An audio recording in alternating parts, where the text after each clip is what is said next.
ମୁଁ Bijay Kumar Sahu, deputy commissioner police arm retired टांगीरे रोचे। आज गोटे आज शहीद दिवस उपलक्षे कौन बार्ता रखिए समस्त आज गोटे गौरवान्वित दिन जहा हूँ आज टेट्राहाडन ग्रुप ऑफ इंस्टीट्यूशन अध्यक्ष श्रीजुक्त त्रिदेव बेहरा महोदय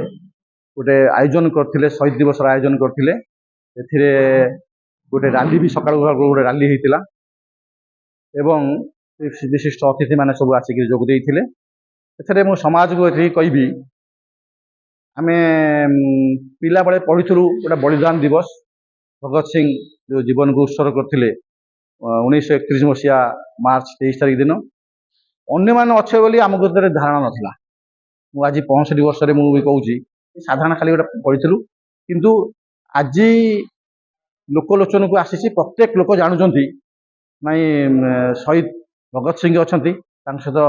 शहीद राजगुरु अच्छा शहीद सुखदेव अच्छा एम किए जान नी जहाँ जो प्रयास कर सरकार जो प्रयास कर प्रत्येक भारत वर्ष में प्रत्येक जगार आयोजन करा शहीद दिवस आयोजन करा आमे भारी खुशी टांगी चौदार अंचल टेट्राहाडन ग्रुप इंस्टीट्यूशन अध्यक्ष श्रीजुक्त त्रिदेव महादों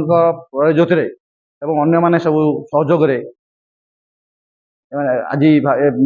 जो दिवस टी भल भाव पालन कर गोटे मेसेज दूची प्रथम स्वाधीनता संग्राम आमर जो होता सी भलरे भलरे पलैला लोक आज बंद वर्तमान युवपीढ़ी की मुझे गोटे दुर्नीति मुक्त समाज आम शपथ ना शहीद दिवस आम संकल्प ना आम दुर्नीति करवानी कि दुर्नीति की प्रश्रय दवा ना यहीटा मु युव समाज को गोटे माने दृढ़तार सहित कहूँ ये मेसेजटा जमी सबू प्रत्येक युवक गोष्ठी भितर हृदय पेनिट्रेट कर प्रवेश कर समाज को गोटे दिग्दर्शन देवी। धन्यवाद।